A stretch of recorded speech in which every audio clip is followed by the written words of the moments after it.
Começa agora Cinema na Varanda, com Chico Firman, Michel Simões e Thiago Faria. Varandeiras e varandeiros, começando mais um Cinema na Varanda, eu sou o Michel Simões, episódio de hoje número 177. Não aprendi a dizer adeus, Chico Firman. Nossa, a gente foi fundo no sertanejo. Você que é o nosso cantor, não vai cantar dessa vez? É que eu esqueci como é a letra. Muito depois. bem, então o E Thiago eu vai... sei cantar essa música. Então o Thiago canta hoje. Não vou cantar Ah, não acredito. É que é um momento Não sei muito... se eu vou me acostumar. Exatamente, eu queria chegar nesse ponto. Vamos nos acostumar, Michel. Pois é, alguns vão, outros vêm, e assim segue, como é que é? E a Lusitana roda, alguma coisa assim, e a vida segue, né, Cris? Quer que roda? É isso aí. Não aprendi O mundo a dizer gira e a adeus. Lusitana roda. Exatamente.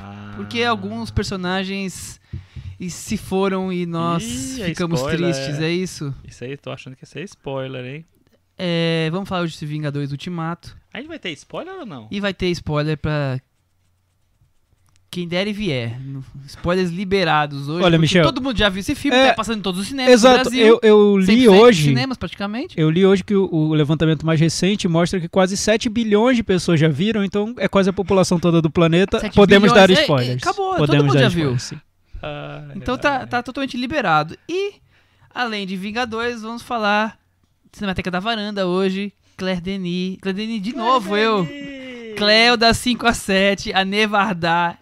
Por causa do filme começar com Cleo, eu tô com esse negócio. Cleo. Tem a Nevardar na varanda hoje. O Thiago tá se acabando. O Thiago não aguenta mais. Toda semana eu faço A gente tem que fazer um especial Claire Denis, urgentemente, porque o Michel tá com isso na E eu ainda garganta. nem vi Tá High Life entalado ainda. na sua garganta, Tá mais viu? forte que eu, essa necessidade. E nem vi o filme novo dela, hein? Certo? Serão os dois temas de hoje. Algo mais? Temos... É isso, né? Eu consegui fazer vocês rirem, que vocês estavam tristes com a notícia que vocês leram agora do diretor. Não, já tinha lido antes. O John Singleton morreu hoje, né? Ele teve um derrame, né? Um AVC, acho que foi Uma semana, mais ou menos, né? Faz um tempo, estava em coma durante alguns dias e hoje morreu. Como o Thiago falou recentemente, está sendo muito lembrado por ter sido o diretor de Mais Velozes e Mais Furiosos, mas ele é um diretor importantíssimo para a história, porque foi o primeiro diretor negro a ser indicado ao Oscar de melhor direção. Ele fez o Boys in the Hood, Os Donos da Rua, e, enfim, é um cara que deu a sua contribuição. Depois ele migrou mesmo para os filmes de ação, fez bastante coisa, mas... Enfim. O começo dele foi mais autoral. E super novo, um cara com 51 anos, enfim, triste, uma notícia triste. Sim. E Mais Velozes e Mais Furiosos tem seu valor, né? Claro que É tem. um bom filme da franquia, eu acho. Claro que tem. Eu acho ruim, mas enfim. Vou rever. Vamos deixar essa discussão para o próximo lançamento de Vamos Velozes jogar e no Furiosos. Cinemateca da Varanda. Nossa senhora.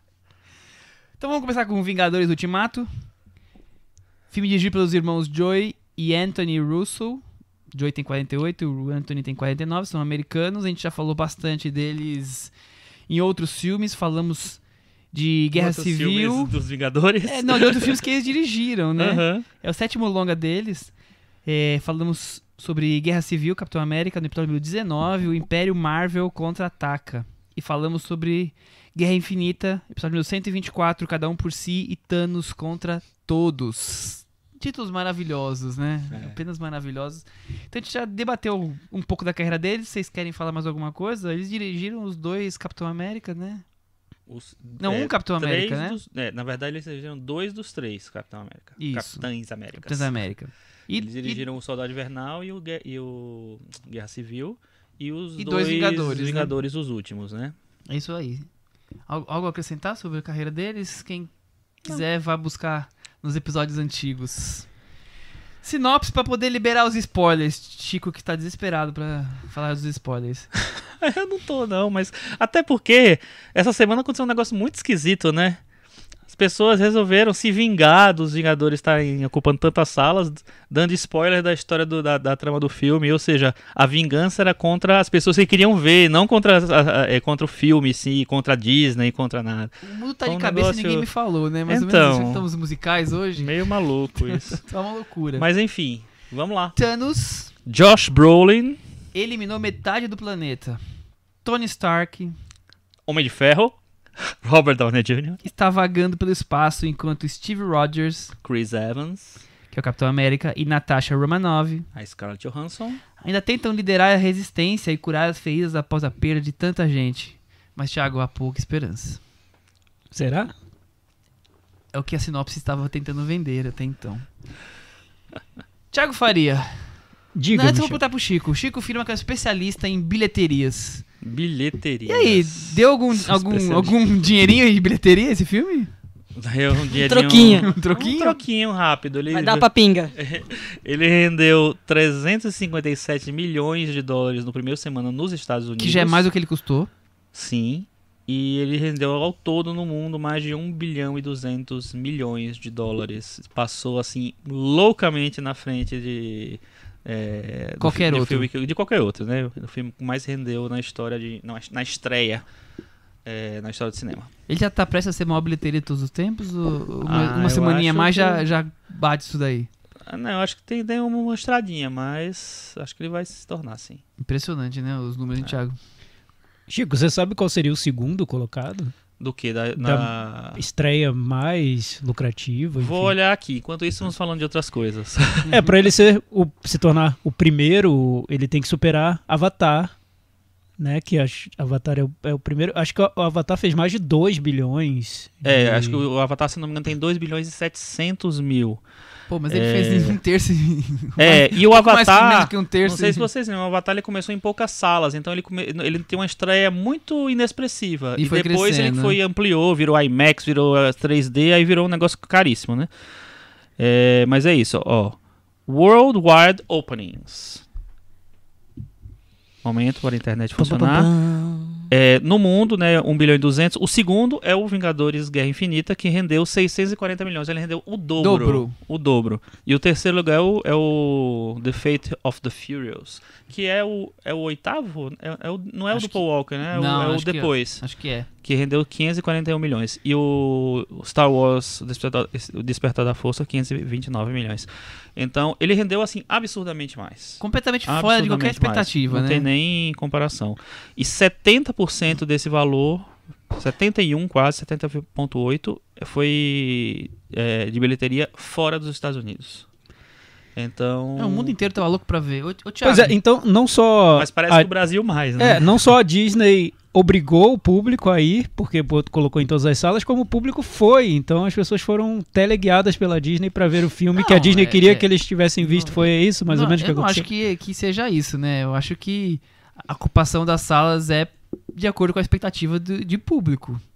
Por outro lado, é ruim porque se alguém quer outra opção, tem raras as opções pra ver, mas o público mostrou que queria ver esse filme, né? Eu acho assim, tá aí a maior abertura não tem- do dobro do segundo colocado. Não tem nenhum filme que, vamos dizer, que sirva, que dê pra comparar, porque, enfim, se construiu essa história ao longo de 22 filmes. Esse é o 22º, ele é o fim da história, dessa primeira fase, quer dizer, são 3 fases, mas é o fim desse universo todo na Marvel agora. Depois eles vão continuar de outro jeito, sei lá. Então, não teve nenhum filme que rendeu 22 filmes. Teve o 007, mas cada história era uma coisa separada. Mas, assim, teve uma construção ao longo desses anos todos, claro. Teve o investimento da Disney, da Marvel. Mas eles realmente construíram a história ao longo de 11 anos, Não, com 22 certeza. filmes. Então, tem razão de ser essa expectativa, né? Thiago, em cima de todo esse número, as quantidades de salas que ele está ocupando no mundo todo, aqui no Brasil mais de 80%, mas outros países as pessoas também estão impressionadas com a quantidade de salas. Eu vi na Espanha absurdo, 40%, quer dizer, é outra realidade, mas assim, tá todo mundo comentando isso. 21 filmes antes, como o Chico falou, para construir esse final. É o filme mais esperado de muito tempo e ele é esse filme evento que ele se apresenta? Sim, e faz todo sentido esses números mega que estão ao redor do Ultimato, porque toda essa trajetória da série, da Marvel, da franquia, é uma grande construção de expectativas. Cada filme terminava com uma cena pós-créditos que chamava para o próximo filme, e o próximo filme já chamava para o filme seguinte. Então, era previsível que o último filme dessa temporada, dessa dessa série, Essa saga. atrairia todo mundo, porque a gente quer saber como as coisas terminam. O último capítulo de novela é o que dá mais audiência, o último capítulo de série é o que todo mundo para ver. Então, foi uma estratégia muito bem construída pela Marvel, do ponto de vista comercial, mas também do ponto de vista criativo, porque eles conseguiram criar 22 filmes que podem ser vistos como parte de um universo só. Eles têm diferenças pontuais entre um e outro, só que no conjunto eles fazem muito sentido. Tem uma lógica criada pelo Kevin Feige, que é o grande dono, o chefão da Marvel. Ele ficou ali, cuidou de cada filme para que eles não destoassem muito do conjunto, e o resultado é esse. O Ultimato está sendo encarado como o series finale do universo Marvel, e todo mundo quer ver. Eu acho um pouco absurda essa cobrança que se faz. Não sei para quem, eu não sei para quem está sendo direcionada essa birra, porque o filme está em várias salas, em muitas salas. Eu até perguntei pro Michel e pro Chico durante a semana, eu queria entender o que está acontecendo, porque estranho para mim teria sido se a Disney e a Marvel tivessem comprado espaços em todas as salas da Cinemark do Brasil para exibir o filme, ainda que o público não quisesse ver. Mas não é isso que acontece, todo mundo quer ver, né? E prova disso é que as salas estão esgotadas. Então, acho até que muita gente não reclamaria se o filme estivesse em mais salas, porque daria a chance de ver mais. Então, acho que tem uma lógica capitalista que é bem comum a tudo na nossa vida, e que ela está sendo aplicada ao cinema. Para algumas pessoas é estranho, mas é o nosso mundo, né? E foi o que também que você estava falando antes da gente começar a gravar, que é o seguinte, assim, no Cinemark tá passando agora em várias salas Vingadores, e antes tava passando Vingadores, mais Shazam, mais Pernas pro Ar. Sim. Não tava passando filme independente, não tava passando filme brasileiro, tava passando outro. Mas, assim, enfim, não é que mudou o tipo de filme que está sendo exibido, mudou o filme, tem um filme que tá mais. A gente também acha que é muito. A gente também acha que é exagerado ocupar 80% das salas. Mas aconteceu e assim, as coisas estão organizadas por um lado, desse jeito. A quantidade de salas é pra responder à vazão, a quantidade de público que tá interessado nesse tipo de filme. O problema talvez estrutural, seja, nós só conseguimos criar público para esse tipo de filme. Nesse porte, aí que tá o problema, mas aí isso vai décadas e décadas de criação de E eu não sei público, quando né? não foi um problema. Talvez a gente teria que ir para os anos 70, antes do Tubarão, que foi o primeiro blockbuster, porque desde então a gente tem blockbusters. São filmes que estreiam em grandes circuitos, com um número muito grande de salas. Eu lembro da época do Titanic, todo mundo queria ver Titanic, todo o cinema estava exibindo Titanic. Eu lembro quando eu era criança, Michel, era pior ainda, porque eu morava num bairro que só tinha uma sala de cinema. Então, o filme que era exibido naquela sala de cinema era a grande estreia da semana. Podia ser A Hora do Pesadelo, Desejo de Matar, mas era um filme naquela semana. Acabou. Então, é esse o ponto. O que o Vingadores fez foi esse relato que você está contando, transformou isso em uma imensa maioria de cidades do Brasil. Que que eu queria saber quando foi diferente. São Paulo, Rio de Janeiro, mas Brasília, Porto Alegre, tirando isso, praticamente todas as cidades só estão passando um filme. Então, isso que parte do público está horrorizado. Mas mesmo assim, a maior parte do público está ocupando todas as cadeiras dessas salas. Então, assim, não tem uma equação, uma resposta correta. Eu acho que correta? tem que Tem que ter menos salas, mas todo mundo quer ver? Eu acho que tem que ser problematizado, sim. Acho ruim que tenha um monopólio desse jeito e tal. Acho que não precisava, acho que podia ter na metade das salas que ele ia render o mesmo dinheiro e tal. Mas, enfim, a questão é a seguinte, assim, teve a estratégia da Disney, eu acho que é mais a estratégia até dos distribuidores brasileiros, porque abriram espaço para isso, distribuidores não, dos exibidores, porque abriram espaço para eles, quiseram ter esse filme em muitas salas, diminuindo o espaço dos outros, ok, beleza, também não acho ruim, não acho bom diminuir o espaço de ninguém, mas acontece isso toda vez que tem uma mega estreia. Dessa vez aconteceu talvez de uma forma mais inflada. Mas as reações foram um pouco exageradas, talvez tão exageradas quanto o inflado da distribuição do filme no Brasil, porque não é uma coisa que acontece no mundo todo. O Michel falou de 40% na Espanha, mas em Portugal era 20%, nos Estados Unidos eu acho que não chega nem a 20%, parece que é um fenômeno mais América Latina, essa coisa de 80%, 70% das salas ocupadas. Enfim, tomara que daqui a 2 semanas ou a 1 semana mesmo já diminui bastante, já aparecem outros filmes estreando, mas é isso. Não precisa dar spoiler do filme, né, por causa disso. A gente vai dar spoiler aqui que a gente vai analisar o filme. O que eu acho complicado, porque assim, que havia uma procura, havia. Eu fui tentar comprar o ingresso 3 semanas antes, não comprei na hora que ele começou a pré-venda. Você queria comprar com 5 pessoas, você já não consegue.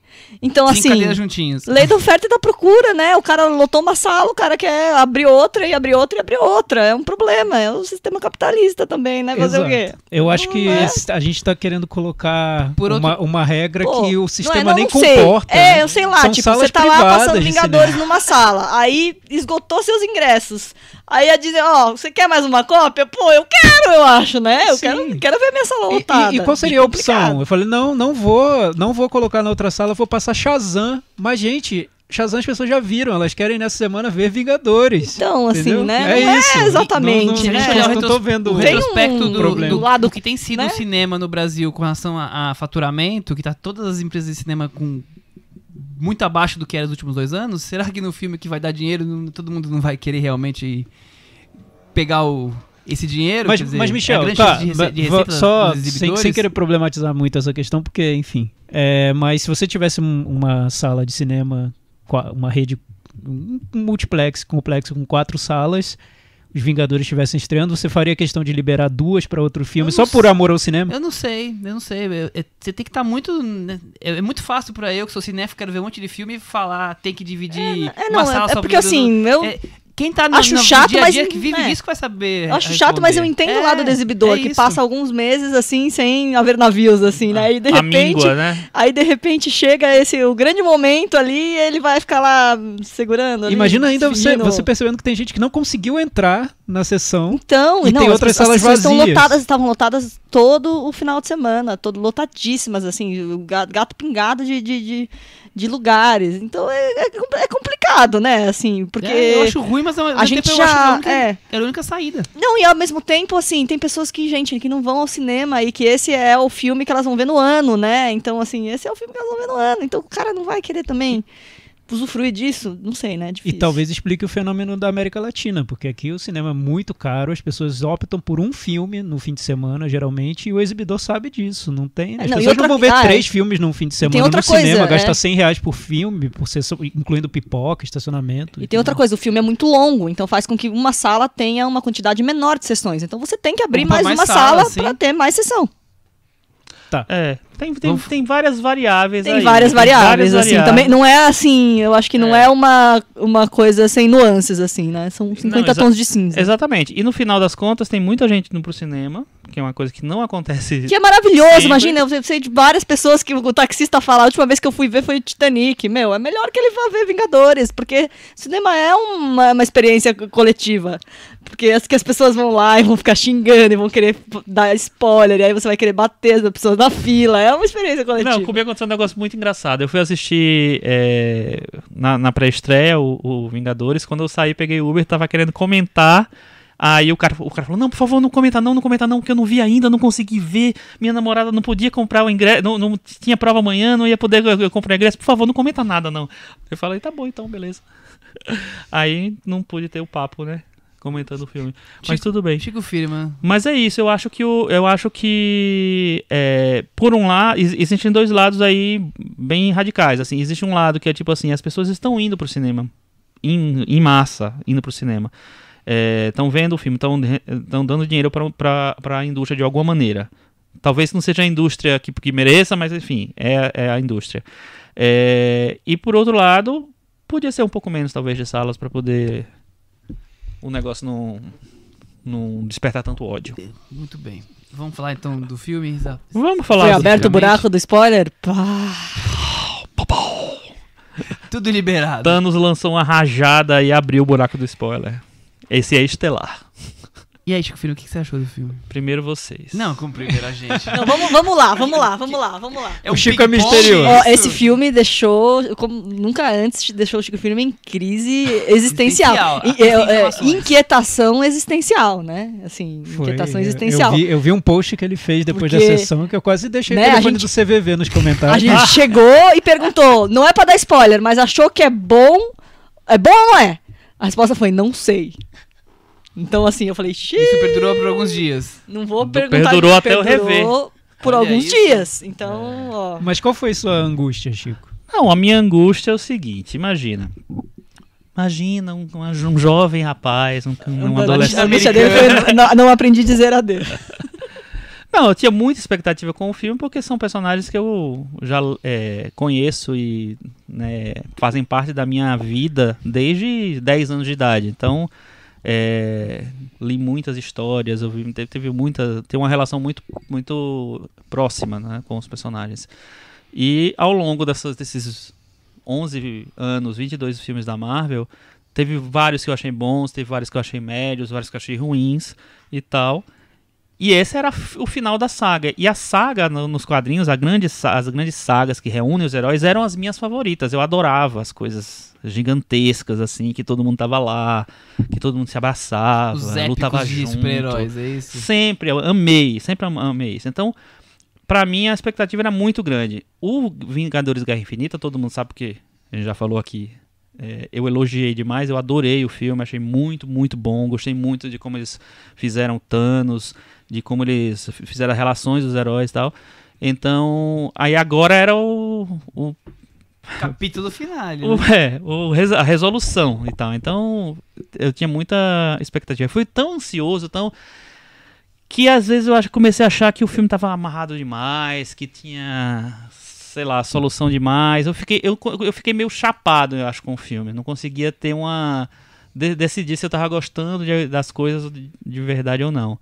Só decidi quando eu revi o filme hoje à tarde, numa sala IMAX, pagando ingresso caro, que estava lotada. Então quer dizer que as pessoas querem, inclusive, ver em qualidade e tal. Tava lotado numa segunda-feira à Numa tarde? segunda-feira, às 2h40 da Às tarde. 2h40 da tarde? Tava muito cheio, não tava lotado assim, mas assim, a parte central daquela sala do JK, que é muito grande, tava toda tomada. Só as laterais estavam meio vazias. Enfim, e aí... Aí eu decidi o que eu achei. Muito bem. Cliffhanger. Segura a And the audiência plot- do podcast. and the É só plot aqui que a gente faz thickens. isso no mundo. A gente tá segurando a audiência pra E vocês aí, Thiago, e ficarem. você? Que tem uma Ah, relação que é o oposto. diferente do... É o que oposto odeia as disso pessoas. que o Chico falou. Exatamente. Não, Não vou dizer que pouco se importa com eles, mas quase. Não, nunca fui fã da Marvel. O único super-herói que eu acompanhava era o Batman, que era da concorrente deles, a DC. E esses quadrinhos com muitos heróis, eu não sei, eu acho que eu era um pouco burro quando criança, eu não acompanhava direito as tramas, então pra mim era muito confuso, eu não conseguia. O que é isso? Mas a série toda da Marvel no cinema eu acompanhei, filme é filme, os filmes mais recentes até me agradaram. Eu gosto muito do Pantera Negra, gostei do Capitão Marvel, da Capitã Marvel também. O Guerra Infinita é um filme que eu acho um pouco complicado. Eu lembro até, se vocês quiserem voltar ao episódio lá do Guerra Infinita, um por todos e Deus e Thanos, Cada um por si, Thanos contra todos. Isso. É que eu acho que é um filme muito diferente, até nem consigo avaliar como um filme convencional, porque parece que eles pegaram vários mini-filmes da Marvel e costuraram tudo num filme só. Então, cada segmento que acompanha um grupo de personagens tem o tom, mais ou menos, de um filme do universo da Marvel. Eu achei isso bem curioso, mas como um filme completo, não sei, não me convenceu tanto. Principalmente porque o final eu achava que era um gancho vazio, porque eu com certeza seria resolvido no próximo filme, né? Então, não sei. Mas eu entendo que os fãs tenham gostado muito, é um filme feito para fãs, para entregar o que os fãs estavam esperando, e nisso é eficiente. Esse novo eu acho que é um filme me pareceu mais convencional que o anterior, porque ele tem uma estrutura que dá para identificar 3 atos ali no filme, com uma introdução e um epílogo. Então tem 3 momentos que são bem diferentes, mas estão sendo ligados por tem uma trama que conduz o filme inteiro. Eu gosto muito, principalmente da primeira parte, que é a parte um pouco mais melancólica, que mostra a perda dos personagens. O que eu gosto da primeira parte, eu desgosto da última. Então, novamente, é um filme que me deixa bem dividido dentro dele. Mas eu acho que a Marvel quer criar grandes espetáculos com vários filmes dentro de filmes e que te dão o pacote completo de um programa de fim de semana. Então você vai encontrar um filme que você gosta lá dentro, vai encontrar um filme que talvez você não goste tanto, personagens que você se afeiçoa mais, outros menos, e tem ali o programa completo. Enfim, eu não sei se eu gostei muito ou menos, gosto de algumas coisas e menos de outras, mas não vejo um filme completo ali. Segura aí, agora vamos saber da Cris. Olha, eu já tava, assim, como é que é? Temerosa com essas 3 horas. Eu falei, isso aí deve ter umas barrigadas que só por Deus, né? Com 3 horas de filme, complicado. E realmente, tem ali as suas gorduras, assim. Mas o filme atendeu as minhas expectativas no sentido de que talvez eu não tivesse com uma super expectativa, assim. Até as coisas que a gente, sei lá, que a maioria dos fãs achavam que ia acontecer, elas acontecem. E então nisso ele não me frustrou, assim. Eu já achei que era mais ou menos isso, que o filme tem que dar conta de muita coisa, que o filme tem muito personagem mesmo, a gente já tá meio que acostumado com a série Vingadores, então eu já achava que ia ser mais ou menos aquilo. Então o que veio de easter egg, de bonitinho, foi de brinde. Então legal, e bola pra frente. Eles conseguiram fazer um lance de roteiro que conseguiu, assim, fazer uma homenagem ao passado, né? Aos outros tempos em que se passam os filmes dos outros heróis, que é uma sacada que eu achei interessante para eles conseguirem conduzir a narrativa olhando um pouco para trás e fazendo meio que uma retrospectiva mesmo, né? Do que foram todos esses filmes e tal. Eu adoro a cena que se passa nos anos 70 lá, em que o Tony Stark reencontra o pai, e aí o Capitão América reencontra a Agente Carter, e aí eu adoro essa cena, eu acho essa cena ótima. E aí eles ainda têm a sacada de pegarem de entrarem no laboratório do Michael Douglas. Eu acho que isso que tem que ser o espírito dos Vingadores, né? Eles cruzarem as histórias, eles conseguirem amarrar, por mais que seja uma interpretação completamente cafajeste ali deles. Eu acho que o que eu mais gosto da série é quando eles costuram de verdade esse passeio entre os super-heróis, assim. Quando é uma coisa um pouco forçada, eu já acho meio desinteressante.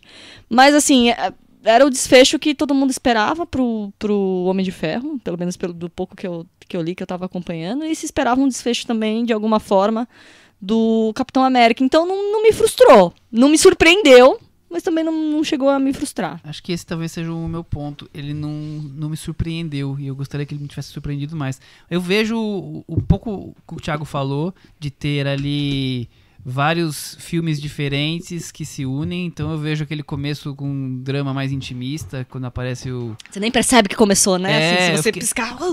Quando começou, eu falei, Cris, é trailer do filme do Arqueiro? Ela falou, não, começou. Aí... Eu achei um drama mais intimista naquele começo, até com um plano mais aberto, com os personagens mais distantes. E depois, uma comédia com a aparição do Homem-Formiga, uma comédia, cai para um melodrama. Aí, acho que, pra mim, a parte que eu menos gosto do filme são todos os momentos de melodrama, porque os atores não são grandes atores para fazer esse tipo de coisa. Tem um drama romântico, familiar, numa cabana, quer dizer... Até depois entrar o filme de ação realmente e vai até quase que o final, por mais de 1 hora do filme. Então acho que tem vários filmes ali e eu acho isso interessante porque é uma forma até do filme tentar homenagear os outros 21 que se formaram, porque ele tenta mostrar pelo menos um pouco das diferenças que aqueles filmes tinham. Por outro lado, é o que eu tava falando no começo, a Cris me falou, eu não me surpreendi com nada. Eu já sabia mais ou menos o que o Homem de Ferro ia acontecer, o Capitão América, eu esperava que tivesse grandes surpresas. Aliás, teve um momento que eu gostei mais, que é um momento que o Capitão América já nas lutas, que até, não sei, na sessão de vocês, na minha sessão, foi a sessão que todo mundo gritou, que ele pega uma arma de outro herói, e esse momento foi um Pode pouco dar mais... spoiler, Michel. Pode dar spoiler, né? Então, a hora que o Capitão América pega o martelo do Thor e a galera tudo fica alucinada, essa foi uma coisa que eu não tava esperando, mas de resto tava tudo ali meio programadinho pra mim. Mas eu acho legal isso. Legal não, o que talvez seja mais inesperado é essa coisa do filme querer prestar tanta homenagem. São 6 os principais, os Vingadores, que estão desde o começo? São 6, né? né? E que o filme dá espaço pra se desenvolver esses personagens bastante, ou cada um a vida deles. Então a Cris destacou 3 deles, mas tem o começo que eu falei aqui do Arqueiro, tem o arco dramático da Viúva Negra. Então o filme tá bastante preocupado em homenagear eles, como quem diz, eles estão encerrando, ou não vão aparecer mais, ou vão dar mais um capítulo de filme pra vocês, mas eles já estão terminando, então prepare a passagem de bastão. Então o filme homenageia bastante eles. E por homenagear bastante eles, acaba deixando de lado muitos personagens que eu gostaria ou esperava que tivessem espaço muito maior. Até porque são personagens que estão talvez aí começando a sua carreira no cinema da Marvel. Então, Pantera Negra, Capitã Marvel, Doutor Estranho. E Pantera Negra tava em pozinho só. Então. Não, mas acho que o objetivo era exatamente O esse. objetivo Era dizer adeus. Mas eles ficaram muito coadjuvantes. Eu tô estranho, tem acho que 2 cenas. É que não tem como botar a escola de samba na rua eu nem tinha sem, percebido, né? eu nem tinha percebido o sei. quanto era funcional esse desaparecimento de metade, porque desapareceram os que não eram os mais importantes. Homem-Aranha, quer dizer, totalmente Eu pensei meio, estratégico. eu não tinha notado quão funcional pro filme era, mas enfim, acho que tudo é funcional ali. não, claro. Tudo, Claro, tudo. não, mas agora vamos lá. Vai lá, Chico. O que eu falei, o que eu realmente tava muito angustiado com tudo, né? Então as coisas não... Solta esse coração. Vendo de novo, eu coloquei as coisas, os pingos nos is, assim, na minha opinião, no que eu acho. Eu acho que precisava ser um filme com menos personagens. Porque você viu, Guerra Civil, Guerra Infinita, uma das maiores críticas era que é um filme que não tinha espaço para as pessoas, para os personagens se desenvolverem e tal. Então tinha 1 ou 2 que tinham um destaque maior, mas o todo era muito um filme de equipe, mas não um filme de desenvolvimento de personagem. E nesse, deixando os personagens, são os Vingadores originais ali, mais alguns, mas enfim, tem os originais, você consegue dar espaço e desenvolver um arco para cada um. Você consegue desenvolver... Todos têm um arco. O Thor tem seu arco, todos têm. E aí, o Thor é o único que eu detesto. Detesto o que eles fizeram com o Thor. Acho horrível. Acho feio. Pra mim, a palavra acho ridículo. Pra mim, a palavra é descabível. Acho ridículo, porque assim, o cara é um viking, é um deus nórdico, é um brutamontes e tal, aí ele vira um imbecil. É um bêbado Enfim, imbecil. tudo bem, ok, beleza, detesto isso. Porém, eu gosto muito de como eles fecham o arco do Homem de Ferro e do Capitão América, principalmente, que concordo com você, com a Cris, a gente já estava esperando mais ou menos aquilo, mas eu acho que teve um desenvolvimento dramático muito bem feito, sabe? Pontuando a história dele, a volta, ele encontrar a Pepper, ter a filhinha, ele não querer perder aquela filha, ele ter aquela coisa do Homem-Aranha de querer, sabe, voltar, porque ele é o pupilo dele e tal. Enfim, eu acho que é tudo muito bem amarrado, é tudo muito bem conduzido até o final, onde tem, inclusive, ele citando a frase dele mesmo no primeiro filme, né, I am Iron Man e tal, e essa é uma coisa que esse filme faz muito. De uma maneira, enfim, ele plantou isso, na verdade. Ele foi jogando coisas ao longo dos filmes e ele foi resolvendo as coisas. Quando você tem a última cena do filme, que é o Capitão América dançando com a Peggy, é a dança que ele promete pra ela. No primeiro filme. No Capitão América, no e que ele primeiro nunca Vingador. pôde realizar. E que ele vai prometendo ao longo de todos os filmes, né? Acho que, se não me engano, tem um reencontro dele com ela velhinha e tal, e aí eles falam disso, enfim. Então, tem várias coisas que podem ser vistas só como puro fanservice, mas eu acho que tem uma construção narrativa, sabe? De você lançar as coisas e você ir resolvendo as coisas. Tem uma preocupação de fazer uma despedida mais do que simplesmente se despedir desse personagem. Eu acho muito digno. Eu gosto muito também de como eles resolveram o Capitão América. já tinha essa história dele ficar no passado. Eu não imaginava que ele ia voltar velhinho. Isso acontece nos quadrinhos, tem uma versão dele velhinho nos quadrinhos, mas, enfim, não... eu acho que a maneira foi muito digna, foi muito bonita, eu achei. Eu achei ousado que eles já quiseram nomear um sucessor já nesse filme, né? Diferentemente do Homem de Ferro. Uma coisa que aconteceu durante um tempo quadrinhos, nos quadrinhos. Né? O Falcão já foi o Capitão América nos quadrinhos. Mas agora é no cinema, e é um Capitão América negro. Então, e achei ousado que eles já falaram agora, né? Assim, é o tipo de coisa que num outro filme ficaria subentendida numa cena pós-créditos. Ele já falou bem claro, assim, exato. Né? E eu acho assim, é um filme que ele reforça muito os laços entre os personagens, é um filme que ele trabalha isso, ele quer trabalhar essa sei lá, essa relação que eles têm, então eu acho que ele consegue dar espaço pra isso com menos personagens. Fiquei muito puto porque a Danai Gurira, que tava lá viva, não apareceu quase nada. Mas ele tava lá em Wakanda. Eu fiquei triste que não teve nenhum rememberzinho do Visão, gente. Poxa vida, foi tão importante pra nós. Mas você sabe que vai ter a série, né? Mas cadê? Não teve nenhum rememberzinho. Nessa coisa emocional, eu também tenho um easter egg que eu adoro, que é que o menininho do Homem de Ferro 3 tá lá no velório do Robert Downey Jr. Você sabe que eu assisti essa sessão adulto, e eu não percebi. Eu fiquei louco quando eu revi aquele menino. Cara, a gente falou assim, a gente não sabe quem é, só pode. Aí meu sobrinho falou, só pode ser o menino da armadura do 3. Eu falei, deve ser. A gente foi procurar no Wikipedia, era ele mesmo. Eu procurei também. Então eu acho que ele é muito feliz em fechar essas coisas. Que no começo, na primeira vez que eu vi, eu achei que às vezes podia ficar meio automático, meio, vamos fechar isso, vamos fechar esse laço, vamos voltar no tempo e amarrar essa coisa e tal. Mas eu acho que, agora vendo com calma, eu acho que funcionou bem. Eu acho que eles conseguiram dar soluções boas para tudo de uma maneira geral. Eu gosto do começo melancólico, o Thor me atrapalha totalmente, mas enfim. Mas eu gosto muito do final. Eu gosto demais da coisa da volta dos heróis, dessa coisa da união. Eu gosto muito desse negócio. Eu sou socialista, né, gente? Eu gosto dessa coisa. Olha, encontramos nossa, até fiquei perdido. A Disney encontrou o socialismo finalmente. Mas é óbvio.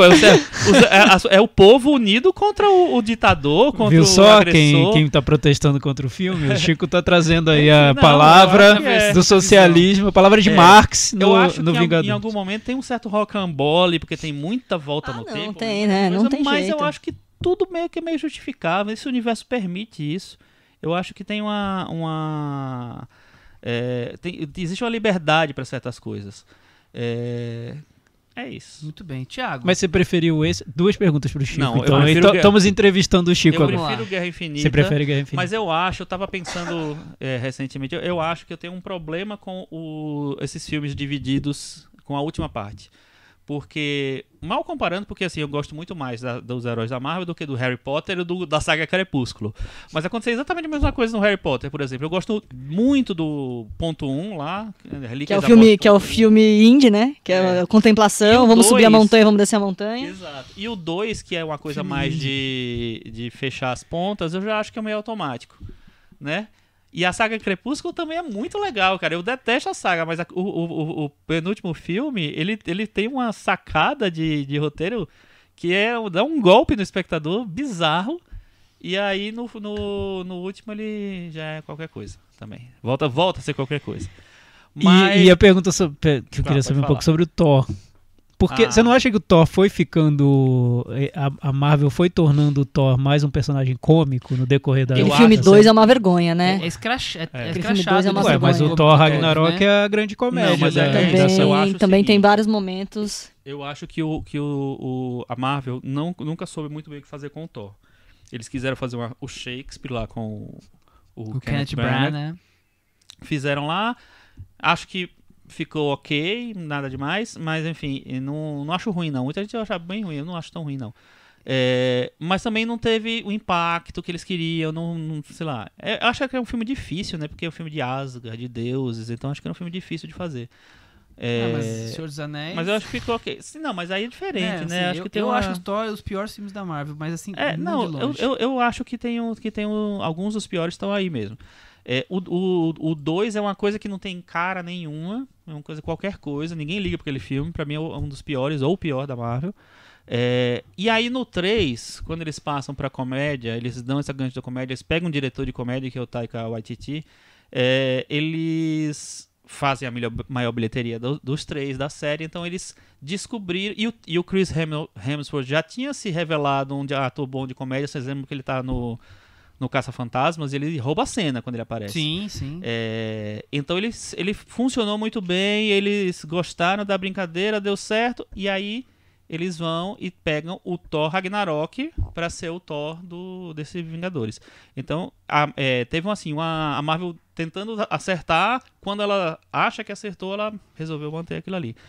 Mas pra mim, o que me incomoda muito desse Thor aqui é que o Thor Ragnarok era uma comédia. Ele tem essa estrutura de comédia, ele tá escrito como uma comédia e tal. Quando você pega esse personagem e traz isso para um filme que é todo dramático, que tem toda uma coisa mais respeitosa, eu acho, com os quadrinhos, com os heróis, com a história, com o próprio universo do Marvel, como a Cris falou, eu acho que destoa de tudo, eu acho que não combina. Não é como, por exemplo, as cenas do Guardiões da Galáxia no Guerra Infinita, que eu acho muito boas. Acho que que eles param o negócio, vão fazer uma brincadeirinha e fazem um pequeno Guardiões da Galáxia. Nesse eu acho que no Thor é um break total pra mim. Não funciona pra mim o personagem. Teve gente que gostou, eu não gostei. Mas é isso. Entendeu? Eu acho que foi uma sacada da Marvel. Funcionou, é aí que eu quero mirar.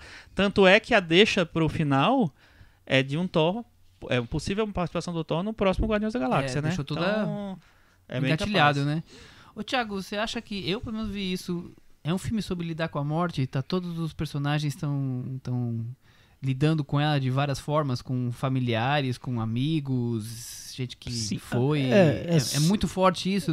É sobre a perda, né? Porque isso você envolve nesse tema você envolve o fã do filme, porque o fã também tá ali no velório da série, né? Então tá todo mundo lamentando. A sessão em que eu fui foi pra mim um momento único. E o lencinho, foi um momento único, porque eu nunca vi tanta gente chorando no cinema, e deve ser divertido, né? Você vai ver um filme de super-herói pra ficar chorando.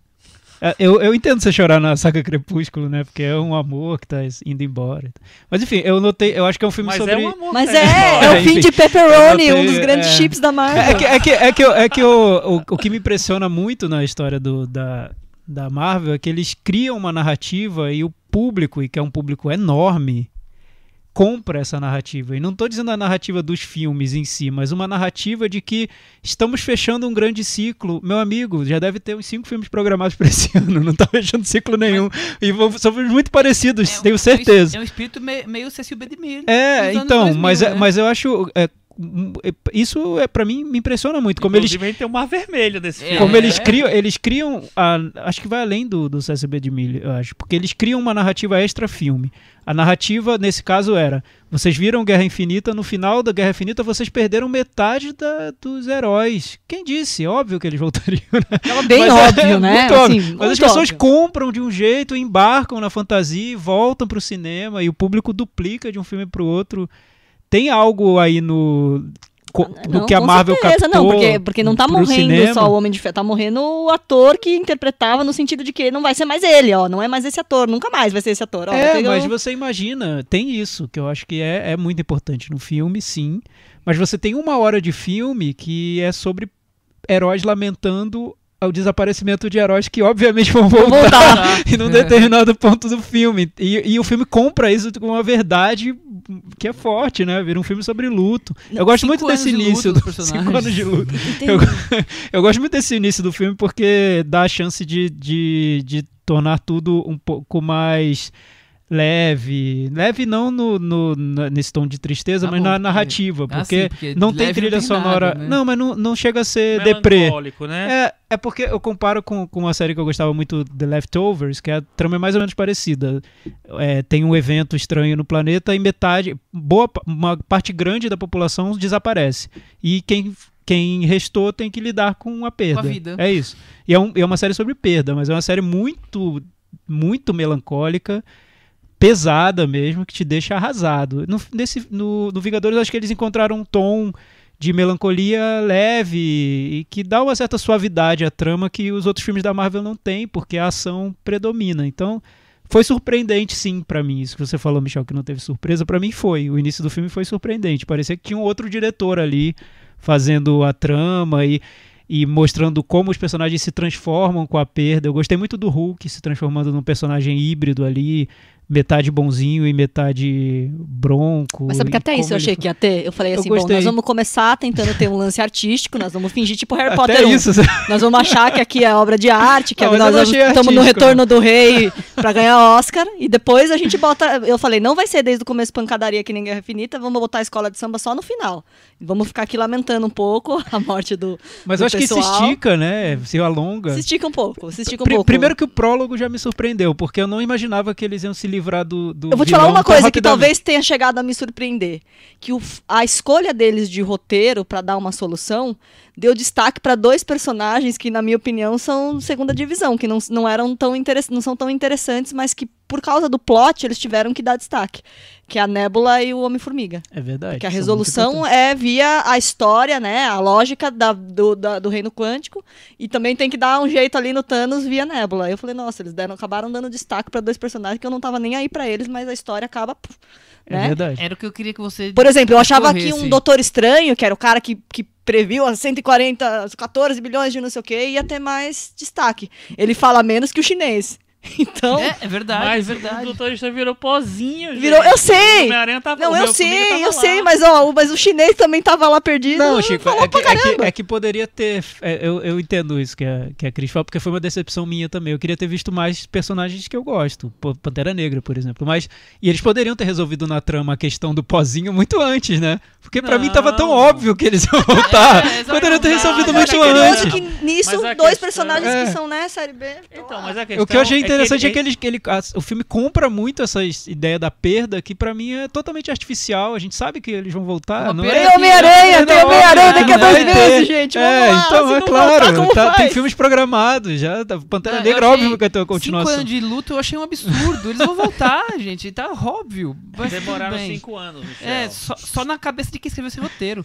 Não, mas é interessante como o demoraram filme 5 anos. alonga isso. E eu gostei também da segunda parte do segundo ato, que é esse De Volta para o Futuro meio frenético, pulando de filme em filme. Eu gostei, porque De foi Volta para o diferente. Futuro é tudo mentira. Porque foi diferente do primeiro Vingadores Guerra Infinita, que no primeiro eles simplesmente juntaram pedacinhos dos filmes anteriores e formaram o Guerra Infinita. Nesse não, eles vão literalmente citar cenas dos filmes anteriores. Eu achei... Pra mim foi mais divertido. Foi um momento video show mais divertido do que o anterior. Acho que foi mais lúdico até, e mais cômico também. Eu gostei. O que eu não gosto mesmo é da terceira parte, a parte da guerra, porque aí eu acho que a Marvel entra na maçaroca visual de mas sempre, normal, né? abre uns espaços Isso- na tela, no colorido todo que tá ali e não termina Mas nunca aquilo mais. ali já era certeza, né? Não imaginava nada diferente daquilo. Ô, Mas tem Cris, que ter, né? Tem que ter o desfecho da guerra. Tem. Mas assim, Tirando- ainda acho que a grande cena de batalha é a do Guerra Civil no aeroporto. Porque ali mostra que dá pra fazer uma cena criativa, surpreendente, sem apelar tanto pra efeito visual, acima de tudo e de todos. Mas enfim. aquela é mais simples, É, porque exato. você não tem um mega vilão cósmico interestelar, semideus, titã É. louco, que, enfim, tá aí destruindo o universo. reservaram um pequeno pedacinho do filme pra colocar todas as mulheres juntas, né? Tem um momento girl power ali. E a Viúva Negra, tirando a Viúva Negra e a Nebulosa, os outros personagens femininos ficam bem marcados por esse momento que as mulheres aparecem, né? O que você achou dessa presença, dessa surpresa que você começou adiantada da Nebulosa ser um papel bem mais importante do que... Ah, Podia eu se achei que esperar, foi talvez. só pra demarcar ali, né? Só pra dar um agrado. E assim, tinha uma grande expectativa de que a Capitã Marvel ia ter uma função, assim, crucial. Que a Mas... Nebulosa Não, acaba tendo, né? mas a função dela é É crucial, crucial, né? é. Então, é mas- porque eu acho que vira uma personagem quase... Mas dura 2 segundos. Dura não, 2 segundos, Michel, mas gente. é crucial. Eu não tô É. querendo dar tanto spoiler, mas ela chega a carregar uma nave de um lugar Sim, pro outro. sim, Mais sim. crucial que isso, Não, não ela consigo ver. chega, ela destrói uma nave só atravessando. Mas é que a sensação assim... Mas assim, Todo mundo a sabe sensação de que um ela herói, só que some a Marvel depois, não né, no via, filme, né? assim, ela não fica junto com o grupo, ela fica resolvendo problemas Porque fizeram a do Capitã comércio Marvel muito exterior poderosa, aí, isso eu acho que vai ser um problema realmente, porque eu acho que fizeram ela muito poderosa, então ela é uma deusa. Mas foi o que você Então- explicou pra gente no filme Capitã Marvel, né, Chico? É, que mas- ela era a mais poderosa de todos os heróis. Ela é considerada na Marvel hoje a mais poderosa. Mas assim, ela já teve níveis de poderes, só que ela tá mega poderosa hoje. Então, se ela ficasse o filme inteiro, não ia ter... Acabava o filme com 15 minutos, legal. Né? Pode ser.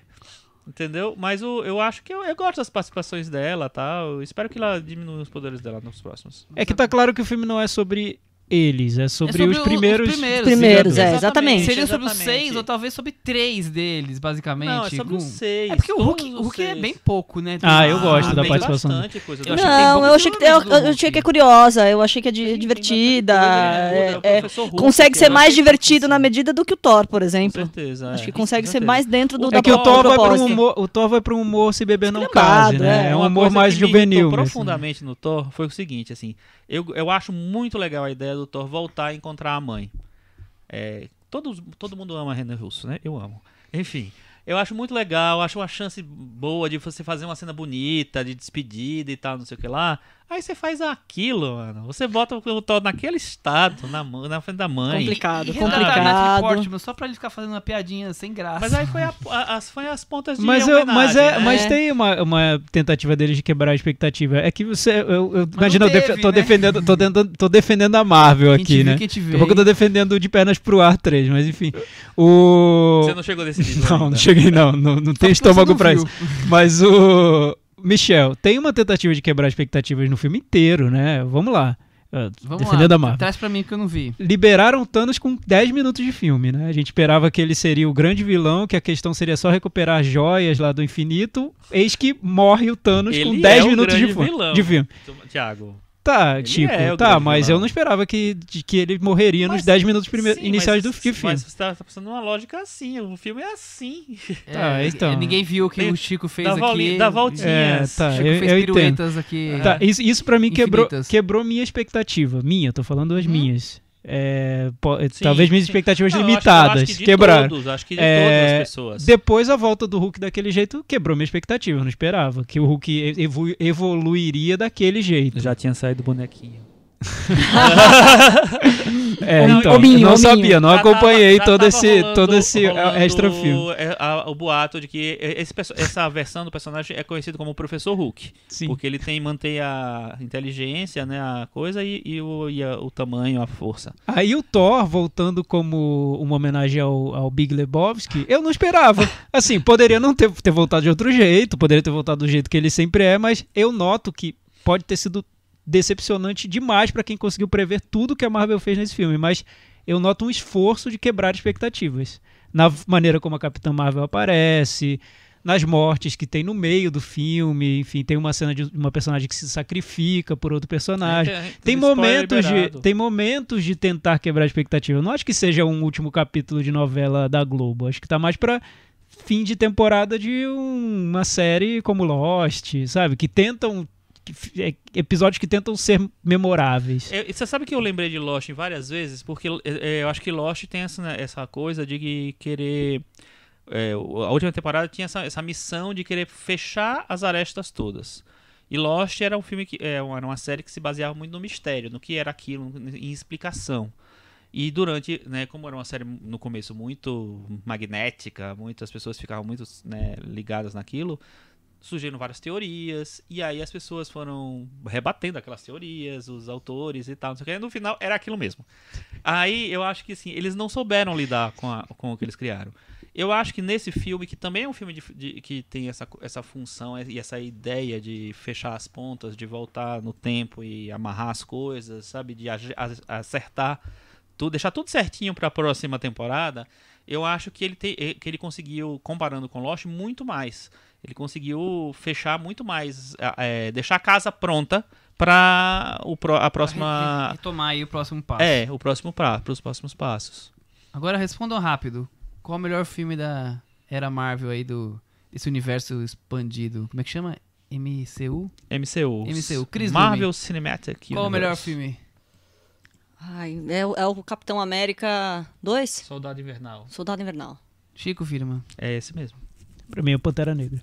Pra mim é o Guerra Civil. Capitão América Guerra Civil. Então, o Guerra Civil é bem o espírito Vingadores. É quase um Mas é um filme- episódio de ele é- Vingadores. Ele é É, um filme bem Vingadores policial, não né? oficial. Ele é um Vingadores não Talvez oficial. o Vingadores tenha esse lado que o Chico apontou, do épico, da fantasia que vai além do planeta e vira algo muito fantástico. Talvez tenha isso na série Vingadores, que não tem no Guerra Civil. E no Soldado Invernal também. Uma cena que vocês, acho que foi o Michel que citou, não foi você que citou do martelo, do Fui eu, Capitão foi América, o você, Michel. né? Pra mim é a melhor cena do filme. Então, essa cena também ela já tava costurada. Ah, bom. Surpresa Porque zero, tem uma... então. Não teve... é isso Tinha que eu tô falando, pistas, né? não é surpresa. Então, acho que surpresa e teve não uma é. vantagem de não ser fã. Eu me surpreendi várias vezes. Não, eu também me surpreendi. Assim, mas eu tô falando o seguinte, assim, não é que surgiu do zero, entendeu? Por exemplo, tem uma cena no Guerra de Ultron, no Era de Ultron, que eu revi recentemente, que eles estão não sei se vocês vão lembrar, eles estão reunidos, já não tem batalha nenhuma, eles estão reunidos lá numa salinha da casa do Tony Stark lá, da série dos Vingadores ali, né, tal. E eles estão bebendo, comendo e tal, não sei o que lá. E aí eles ficam brincando de Sim, levantar sim. o martelo do Thor. Aí chega, não lembro quem. Ninguém consegue levantar. E aí quando o Capitão América pega, ele mexe um pouquinho. Dá uma tremidinha. Então, aí o Thor faz uma cara tipo assim... Isso acho que é Tá cena bom. final. Não, isso é bem no meio meio, do filme? até antes, eu acho. E aí já indicava que o Capitão América seria uma pessoa que poderia manusear o martelo do Mas Thor. é que eu achei... E nos quadrinhos ele eu já achei fez esse momento isso, meio né? apoteótico, assim, Mas sabe? foi Grandioso, totalmente. Isso que me surpreendeu. E aí- Menos ele Sim. conseguir segurar o martelo e mais como a Marvel conseguiu fazer isso. Sim, dentro do eu filme. achei uma ótima cena. E isso que você falou de assim das surpresinhas, assim, mesmo as coisas que estavam anunciadas, elas funcionaram ou como surpresa ou como uma coisa que aí seria um fanservice mesmo, assim. Então, na primeira sessão que eu vi, que é a sessão de meia-noite, da quarta pra quinta, tinha várias aparições de personagem. A personagem aparecia na tela, ou acontecia alguma coisa, todo mundo chorava e gritava e não sei o que lá. Cara, Que essa fora é a o magia da rapaz... Sessão da Meia-Noite. Exatamente, É verdade, assim. insubstituível. Então foram muitas, eu citaria umas 20, pelo menos, cenas da pessoa. Até eu fiz aí algumas. Mas enfim. Cris Lume, qual o seu meta-varanda? 6. Thiago, eu vou dar nota 6.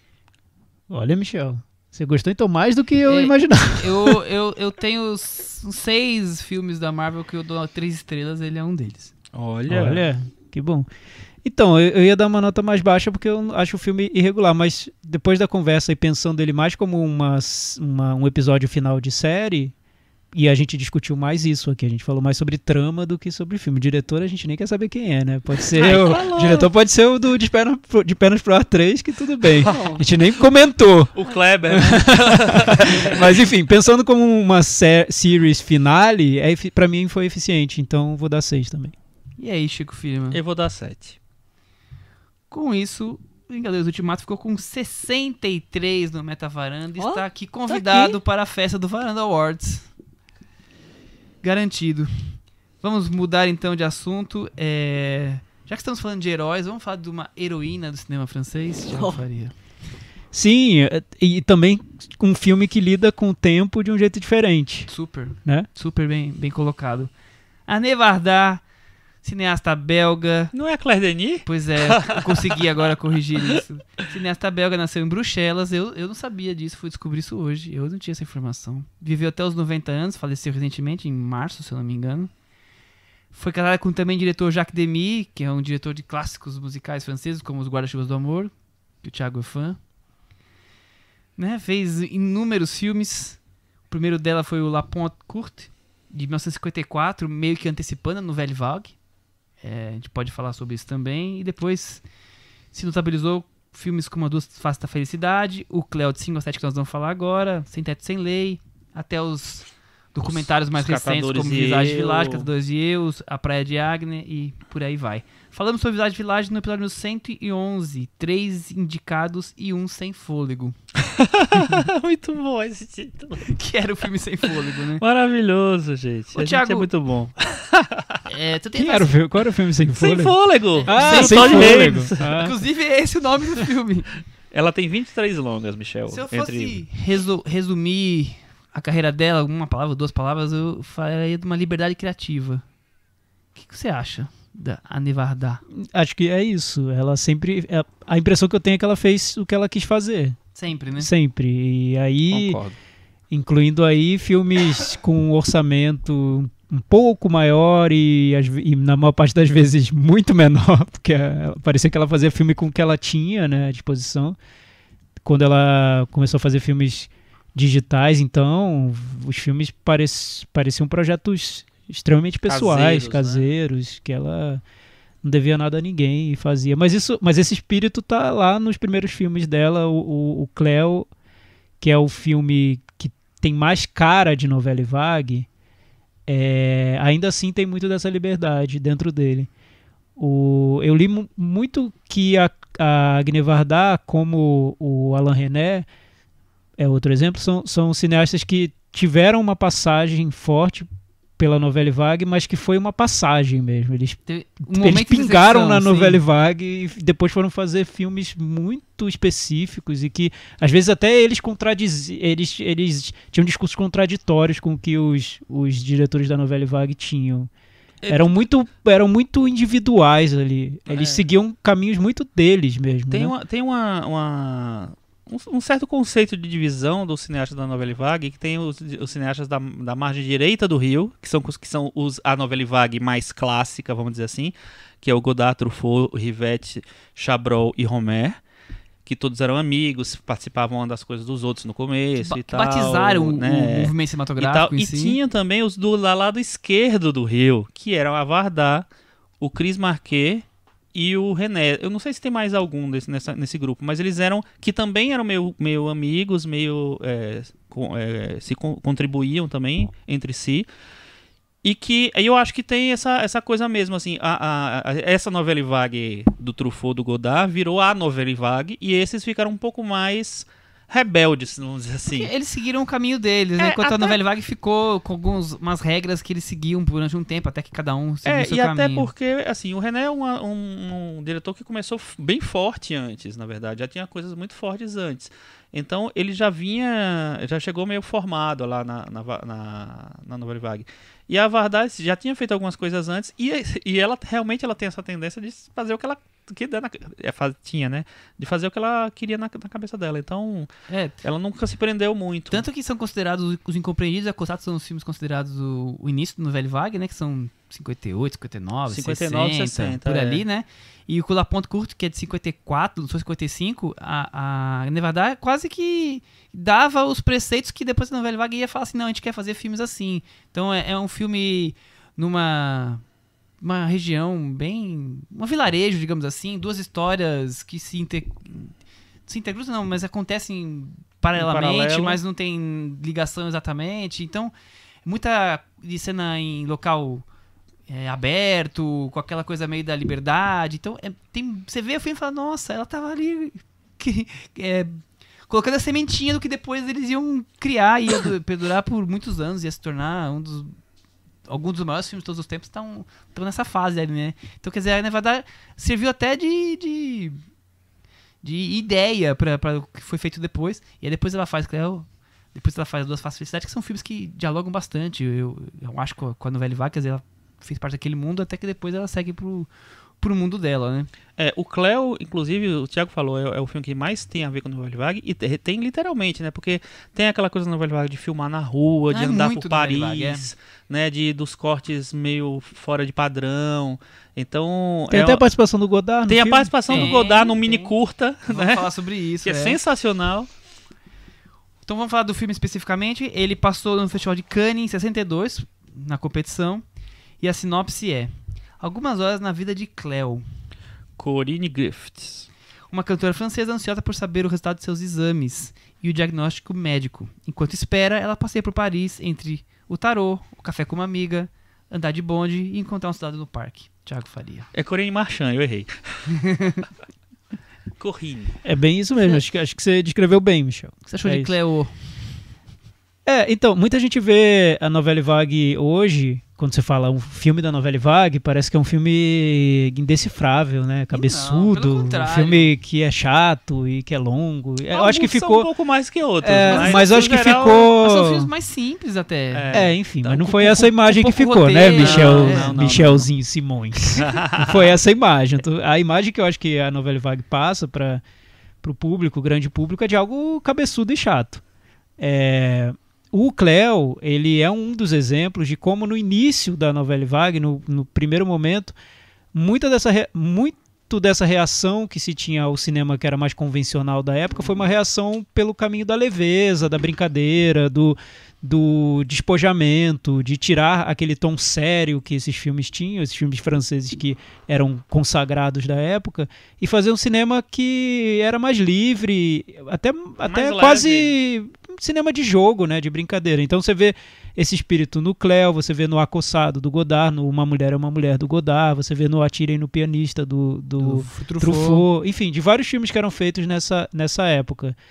E o Cleo, eu acho que desses filmes desse período é um dos que resistiram com mais frescor mesmo. Você vê hoje o filme e acho que para quem quer começar a ver filmes da Novelle Vague, talvez seja o ótimo melhor. Pontapé inicial. O melhor início, né? Porque é muito simples e ao mesmo tempo é muito sofisticado na maneira como ele narra a trama. É um filme que tem uma criatividade a cada quadro ele parece querer fazer diferente do que se fazia, né? E até do que hoje se faz mesmo, na maneira como ele narra os capítulos da história, sem se apegar a mudanças até de cena a cena, os capítulos vão mudando, sabe-se lá por quê, né? Porque passa a hora. Como ele se apega ao tempo da trama, como se estivesse sendo narrado em tempo real, mas ao mesmo tempo não é, porque tem uma construção ali da narrativa. Então... O filme tem 2 horas no título, mas 1h30 na Exato. verdade. Cleo das 5 às 7, só que o filme tem 1h30. E aí, como se resolve esse tipo de E coisa? as horas são até 6h30. Isso vai, e termina às 6h30. Mas tem uma jogada, que às 7 horas é o horário que ela ia saber o resultado dos exames. Só que ela vai pra lá e encontra o médico antes. O médico não tá. Então, tipo, tem uma explicação lógica. Mas até ali. nisso o filme brinca, né? Sim, Porque sim. ele, se a sua expectativa é que ele vá até às 7, ela Ele dá acaba antes, dá né? um golpe de que é uma brincadeira. É um golpe cômico, né? Não tem nada muito sério no que ela tá fazendo. E o filme tem parece que tem vários gêneros dentro dele. Tem um momento que vira um musical. Esse uso do musical era bem comum na Novelle Vague. O Godard, no Uma Mulher, usou. O Jacques Demy, que fez no Guarda-Chuva de Amor um filme musical do início ao fim, narrando a história com músicas. Então, Garotas Românticas. Duas também, Garotas Românticas. Então eu acho que o Cleo, vendo hoje, depois de ter visto há muito tempo, que eu vi, eu tinha uns 18, 19 anos e eu não tinha percebido que era um filme que resumia tão bem essa fase da Novelle Vague, que é uma fase que eu acho incrível, que era uma reação pelo caminho da leveza e da brincadeira, da liberdade, do se comunicar com um espectador que talvez não se sentisse representado ou correspondido pelo cinema que era feito na época. Foi uma fase que durou muito pouco, só que os filmes são Talvez incríveis. seja a melhor fase dela, da Novelle Vague. Chico, tem música, tem cinema, tem escultura. É um pequeno resumo Tudo da les arts. cultura. Tudo les arts, exatamente. O que você achou? Eu acho, rever foi muito bom, porque a última vez que eu vi, a última e primeira também, eu vi o filme, bem depois do Thiago, eu vi em 2007, eu acho, o filme, pela primeira vez. Foi, inclusive, um dos últimos filmes que eu loquei, que eu peguei na locadora. E eu fiquei encantado quando eu vi. E aí, depois de 12 anos, né, eu não lembrava mais de tantos detalhes, lembrava que eu tinha gostado muito e tal. E eu acho que o filme sobrevive muito, assim, é um filme que atravessa o tempo, porque ele parece, ao mesmo tempo, leve, só que ele tem uma densidade também em vários momentos. Eu acho que tem é meio que uma jornada de autoconhecimento da personagem principal. Né? Ela começa com a dúvida e assim, tem uma coisa meio mágica aí dessa dúvida, né? Que ela vem com uma grande dúvida, será que eu tô doente? Será que que tem alguma coisa ruim acontecendo e tal, não sei o que lá? E o filme se constrói nisso e vai perdendo isso. Ele perde e resgata, ele vai se virando uma outra coisa, ele vai se transformando a cada momento em que ela vai vivendo a vida dela. Então, eu acho que tem uma inteligência muito narrativa, de construir essa narrativa, que é, como o Thiago falou, de quebrar padrão mesmo, mas não é quebrar padrão de uma maneira violenta, sabe? É um quebrar padrão de uma maneira graciosa quase, porque a Vardar, até ao contrário de vários outros cineastas da Nouvelle Vague, desse momento inicial, assim, ela tem um jeito de olhar para a vida muito, sei lá, ela ama muito as coisas. Então esse amor dela pelo mundo, pelo movimento das coisas, assim, eu acho que está presente em todos os filmes dela, né? Ela tem uma alegria mesmo, natural. E aí eu acho que esse filme tem isso, ele é muito melancólico por um lado, só que ele tem uma alegria natural que é muito louca, assim.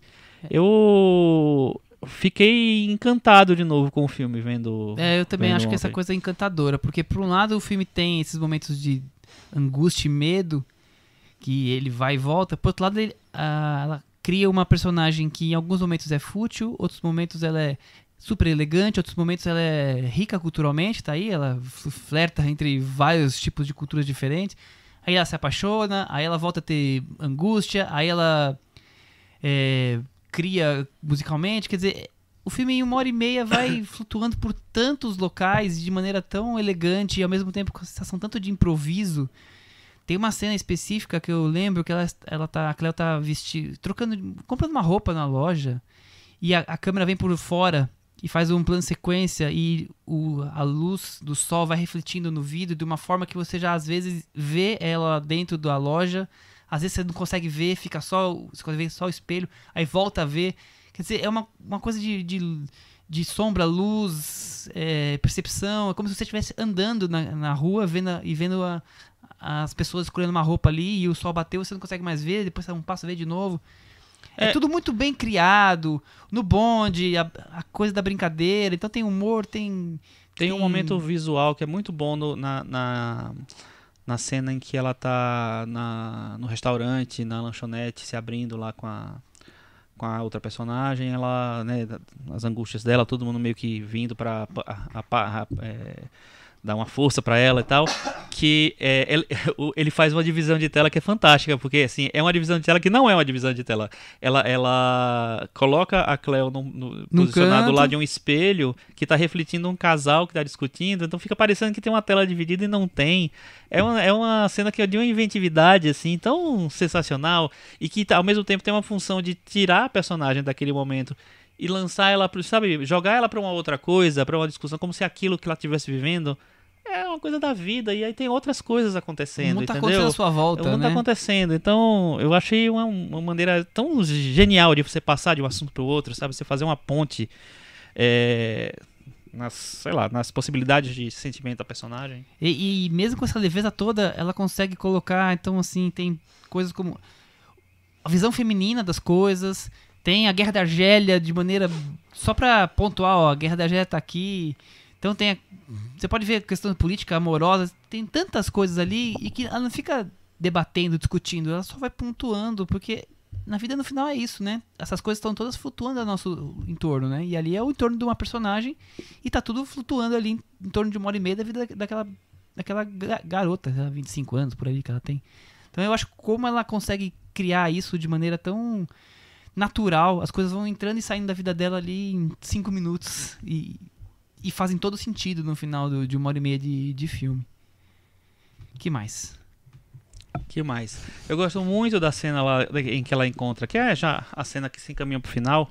Acho que acontece tipo uns 20 minutos antes do final em si, que ela encontra o cara no parque, porque ela vai caminhando, ela chega toda feliz, né, pulando, dançando, cantando no parque, assim, e saltitando, e a maneira como ela filma, a Vardar filma o parque em si, porque ela filma o verde, é o filme em preto e branco, né? Mas ela filma o verde com tanta luz que tem umas horas que fica parecendo que ela tá no meio do branco, assim, parece neve, neve, ela quase, parece que ela tá, né? exatamente, ela tá meio soterrada por toda aquela aquela vida ali. Eu acho tão bonita a maneira como ela faz isso, e me parece uma maneira de mostrar que a personagem se descontaminou daquela coisa toda que ela tava, daquele processo todo que ela tava vivendo ali. Ela conseguiu chegar num outro, quase num paraíso, sabe? Num outro nível, um outro estado, assim. Eu achei, assim, bonito. Eu não lembrava que o filme era tão bonito visualmente, tão encantador. A cena que também que os personagens saem para pegar o bonde, é muito bem construída visualmente, porque eles entram no bonde, aí a câmera sai para mostrar a rua que sai do bonde, eles já estão no bonde, ela para mostrar o negocinho do bebê sendo carregado ali, e ele lá volta pro bonde ali. Então tem um trabalho de câmera sensacional nesse filme. E o Thiago comentou, tem o curta mudo ali dentro, que tem participação de 3 pessoas famosíssimas da época: Jean-Luc Godard, a namorada e a grande atriz Ana Karina, e o Jean-Claude Brialy. E o Jean-Claude Brialy, que também na época era um ator super sucesso, né? Que é um momento em que o cinema entra no filme, né? Porque é interessante que ela quer mostrar a vida, né, o dia a dia, o que seria o mais comum na vida de uma personagem, mas ao mesmo tempo fazer o perfil completo daquela personagem. Eu acho que isso ela consegue no filme. De um jeito muito simples, sem ser singelo, delicado e que pode parecer até que ela fez pouco. Na verdade, ela está fazendo muita coisa. Eu lembro quando eu vi o filme pela primeira vez em Brasília, eu estava já estudando na faculdade, fazendo uma disciplina de cinema, e um professor falou, falou para a turma, né? Tá sendo exibido um filme da época da Novelle Vague no cinema, era um cinema de arte lá de Brasília. No cinema? Foi. Que no sorte. Cinema da Cultura Inglesa, que era o cinema de arte da época. E eu recomendo que vocês assistam, mas assim, não levem tão a sério não, é um filme bem pequeno daquela época, né, tinha Godard, é um filmezinho e tal, mas vocês já vão ver muita coisa ali que tem a ver com então a gente foi ver com esse espírito de um filmezinho, e na época assim, a gente gostou, acho que eu lembro que os alunos gostaram, mas ninguém compararia com Godard. Eu acho que o cinema da Agne Varda cresceu com o tempo, porque o mundo mudou também. A gente hoje encara as coisas de um jeito diferente. Então, o filme da Agne Varda hoje, ele tem até um peso talvez maior do que tinha nos anos 90, nos anos 80, porque hoje ele mostra essa coisa de um olhar de uma diretora, de como as mulheres se colocavam naquela época, numa geração de tantos homens, né? Tinha tão poucas mulheres ali filmando, mostrando. A Novelle Vague ali, ela foi a única, então, talvez. Então acho que hoje é mais importante, interessante do que era há algumas décadas, quando a gente não estava nem aí para isso. Eu lembro quando eu fui ver o filme, essa lembrança voltou bem, bem forte para mim, porque nem se discutia isso, de que é um filme de uma mulher, tanto faz. Era até pejorativo. É um filme de uma mulher, né? Então releva que não tem tantas coisas boas. Né? Porque era assim que era visto mesmo. O mundo, nesse ponto, felizmente mudou. E então eu acho que hoje é mais interessante ver o Cleo. A gente nota outras coisas no filme que talvez a gente não tivesse notado na época. E acho que até é interessante comparar a maneira como ela vê esses mesmos temas que eram filmados por tantos diretores da Novelle Vague de uma maneira que destoava deles. Eu acho bem interessante como ela mostra as personagens femininas no filme, porque a Cleo é uma personagem que tem várias facetas, como vocês falaram, porque a intenção da Agne Varda é traçar o perfil psicológico dela de uma maneira complexa, mas o filme está cheio de personagens femininas muito fortes, né? Então parece até um filme meio aspiracional. Não imagino que tivesse tantas mulheres super poderosas por todos os lados. Elas entram num táxi que é dirigido por uma mulher, aí a amiga dela participa de aulas de arte e fica posando, e tem o trabalho de posar nua, né? E acha isso super normal, super tranquilo. Então era uma época um pouco de desbunde, mas que até hoje fica parecendo que elas são mais modernas do que as mulheres. Ela pergunta assim, você não tem vergonha, não acha ruim? Estão preocupados com a arte deles lá, estão nem ligando pra mim.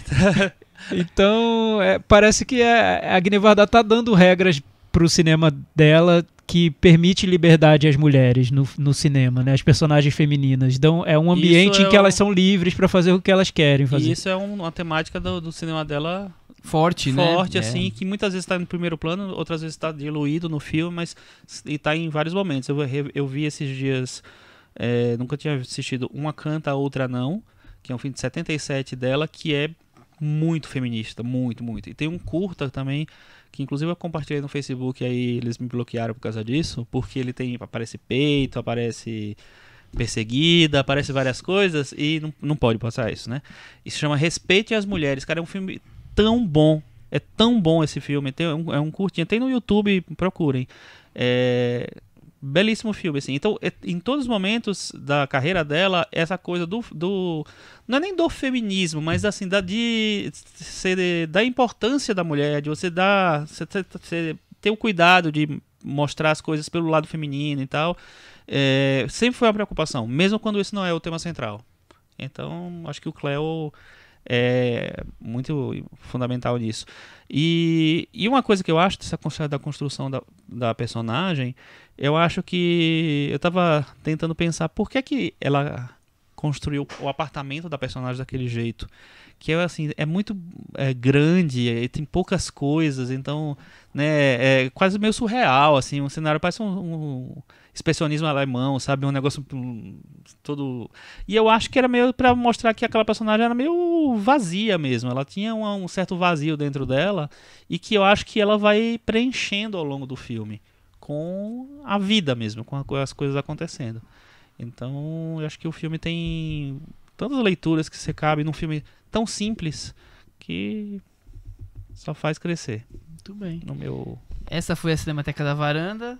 Não tem metavaranda porque... Não tem metavaranda porque clássico é clássico, né? Só relembrando, eu que escolhi o filme, esqueci de falar no começo, né? Isso. Então, por que você escolheu, Michel? Porque é uma homenagem a Nevardar, que nos deixou em março. Eu achei que era um filme que caberia. Merecia. Não, total, foi uma ótima escolha. A gente não tinha falado nenhum filme francês ainda na Cinemateca, então a gente conseguiu unir algumas coisas diferentes aí. Puxadinho da Varanda, Thiago Faria, você tem alguma coisa pra gente debater aqui?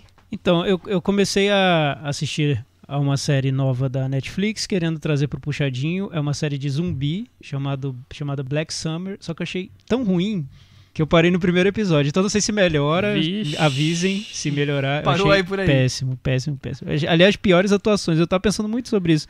Como essa quantidade de séries, de filmes e essa produção audiovisual tão numerosa dos dias de hoje tem custado a... Fazer muito faz mal feito, né? Eu acho que não tem tanto ator bom pra tanto produto. É incrível a quantidade de atuações. Ou não estão empregando os bons, né? Será, Chico? Talvez os bons já estejam empregados aí, fazendo... Esse filme, essa série tem algumas... Nicolas Cage já estão empregados. Essa série tem algumas das piores atuações que eu vi. E olha que são pessoas correndo de zumbis. Por sinal, o Nicolas Cage aprontou, hein? O que ele fez? O Nicolas Cage, ele foi para Las Vegas... O que a pessoa faz em Las Vegas? Bebe pra caramba. Mas ele ainda faz isso. E se casa. Ele ainda consegue. Então ele se casou. E depois se arrependeu. Não, ele se casou. E aí, depois quando ele se deu conta, né, que ele tinha casado com a moça lá, parece que ele já conhecia a moça, enfim, já tava na vida dele de alguma maneira. Ele ficou um pouco decepcionado com ele mesmo, entendeu? E aí... ele começou a ser meio agressivo, enfim, não estava muito legal com a moça pediu a anulação do casamento, aliás, a moça pediu a separação, ele pediu a anulação do casamento e ela pediu pensão por 4 dias que ela passou casada com ele. Maravilhoso, então, né? Isso aí, né? E aí, Chico, e você? Olha, Michel, deixa eu ver aqui. Quer dizer que o primeiro destaque foi negativo aqui, Black Summer. O primeiro destaque do... Enquanto o Chico tá buscando dele, eu vou também trazer outra coisa negativa. Hoje elogiamos os filmes e vamos no puxadinho criticar. Domingo à noite, aquela coisa como o Thiago gosta de me provocar falando que eu sou um cinéfilo completista, e é verdade. Tava lá... E eu também, com orgulho. Você que nem eu nesse ponto. E vou ver esse filme aqui, que eu deixei passar no cinema, acabei não assistindo, de um diretor palestino, né? Fez o filme em Hollywood. Vamos assistir, do Hani Abu Assad, Depois daquela Montanha, depois de ter feito Paradise Now, ter ganho o Oscar de filme estrangeiro. Omar, que eu gosto bastante. Aí ele fez O Ídolo, que eu acho bem ruim. Esse eu gosto. E Depois daquela Montanha é uma coisa caprichada, viu? O que não Mas se isso aí fazer. era tragédia anunciada, É. né? Eu não sei nem por que resolveu também ver. não- Eu comecei a ver. É falei, só por pra que tá completar, vendo? só Eu pra acabei de completar. explicar o vendo? porquê É eu só, fui é ver, só porque pra eu sou preencher, completista. é só pra preencher o Excel, Gente. o Excel. Não dá, gente. Que puxado, viu? Puxadinho, Bem puxado. puxadinho, hein? É, Puxadão na varanda. Tem coisa que é melhor não completar. Pois é. Ah. Pois é. Sabedoria de Cris, ó. Vamos colocar no Instagram. Tem coisas que é melhor não completar. Os jogos da NBA do playoff tinham sido à tarde, não tinha mais o que assistir de noite, eu vi isso. Que isso, Foi sua isso. vida tá vazia. E ontem eu também assisti, fui dormir muito tarde por causa disso, Game of Thrones. Finalmente, Ai, o Chico meu foi Deus. com Game of Thrones, Chegou. tava demorando. Agora que a audiência Eu sobe. esqueço, era pra ter falado. É que o nosso gente. trabalho, ele. Vamos dizer assim, que o nosso trabalho concorre com Game of Thrones na nossa vida. Então, Entendi. Você tem razão. vou deixar nesse eufemismo. Bom você ter dito isso, Chico, que eu já vou colocar lá na descrição do episódio Game of Thrones, Vingadores, tá? Agora fala aí sobre Game of Thrones, esse era um episódio muito esperado, na verdade ele tá anunciado desde o início da primeira temporada, que já anunciava que The Winter was coming, e The Winter has came, e aí é a grande batalha do... O inverno chegou finalmente. Exatamente, É é a grande batalha do Game of Thrones, que eles anunciaram inclusive como a maior batalha já filmada em tempo de coisa, maior do que a batalha do Senhor dos Anéis, as duas torres, que dura mais ou menos umas 7 horas. Essa daí dura 1h20, né? 1h20 de episódio, quase tudo ele da batalha. E eu achei bem interessante, achei que eles, sei lá, resolveram muitas coisas num episódio só. Tem momentos bem emocionantes, tem momentos construídos muito visualmente muito bonitos, apesar da projeção estar bem escura. Né? Teve várias reclamações, né?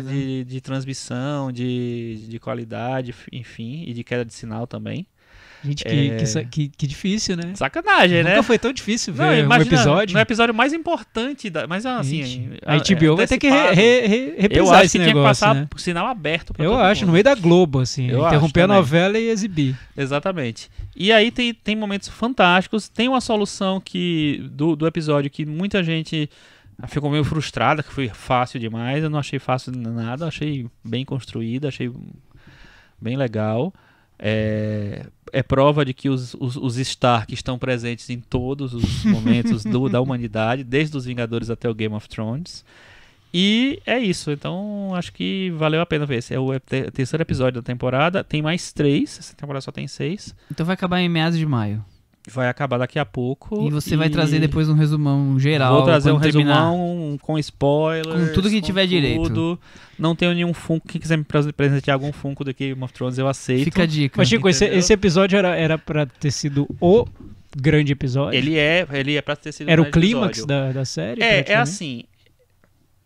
Eu não posso dar spoiler, né? Mas enfim. Só dou spoiler do Vingadores aqui. Mas a questão é o seguinte. Isso estava anunciado desde o começo. Todo mundo achava que ia terminar a última temporada, ia terminar com isso. Essa é a última coisa da temporada. Mas não aconteceu. Aconteceu que foi antecipado. E essa batalha que todo mundo achava que ia ser no final, aconteceu nesse terceiro episódio, tem mais 3 mais pra frente.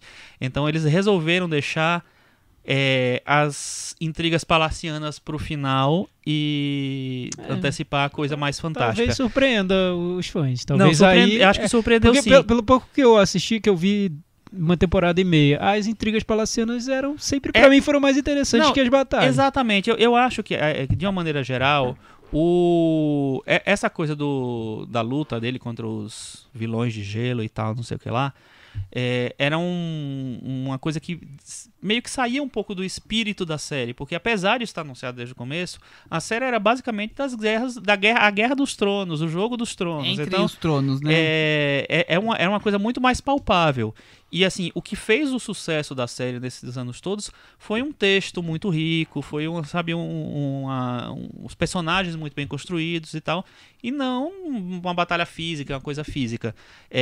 Então, eu na minha cabeça tinha uma coisa meio, meu Deus, quer dizer então que a série inteira vai ser essa coisa meio shakespeariana, vamos dizer assim, e aí a grande solução, a grande coisa vai ser o final, vai ser uma batalha física. Isso é épico, mesmo, mas não, tal. eles já Então eles separaram. eles trouxeram isso pra antes. Boa. Não sei que tipo de repercussão isso vai ter para os últimos 3 episódios. Muita gente falando assim, o que é que sobrou agora? Sobrou muita coisa, mas enfim, vamos ver.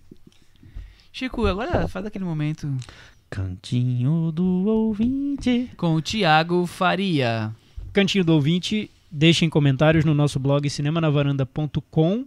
O Vincent, ele tentou resolver aqui um mistério que a gente levantou no episódio passado. A gente perguntou o porquê dos filmes da Netflix serem tão longos.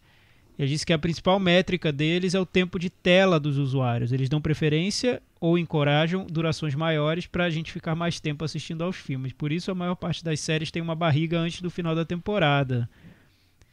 Pode ser, Vincent, mas eu estou notando uma tendência na Netflix de séries cada vez menores, que é algo curioso. Essa série dos zumbis que eu falei, Black Summer, os episódios variam de 30 a 40 minutos e tá tudo bem. Tem uma série mais recente chamada Special, que os episódios têm 15 minutos. Então eles estão variando as durações. O da Natasha Lyonne também era. O Boneca Russa tem 25 minutos. Eu tenho achado isso uma ótima tendência. Nesse ponto eu tô bem fechado com a Netflix. Mais enxutos, né? Não só enxuto, mas a duração que a série pede, né? Se for uma série que peça 1 hora, como um Game of Thrones, tudo bem, você consegue resolver, tem material para trabalhar em 1 hora, ótimo, mas a gente nota muitas séries que criam aquela barriga realmente só para completar, inconveniente. Exatamente. E a Netflix eu acho que está tentando resolver isso, até para não perder o público que eles têm. Mas com os filmes eu acho bem estranho, porque assim, estranho não, mas enfim, é uma característica. Assim, é muito fácil você achar filme que tem mais de 2 horas na Netflix. Verdade. Muitos. E às vezes 2 horas e 1, 2 horas e 5, 2 horas e 8 e não tem material suficiente para isso. Eu acho Será que isso também possa ser o excesso de liberdade que a Netflix dá para os produtores? Pode ser também. Que você não tem um compromisso de você ter uma sessão atrás da outra no cinema, a pessoa vai ver o filme a hora que quiser e tal, então deixa as coisas mais livres, né, de uma maneira ou de outra. Pois é.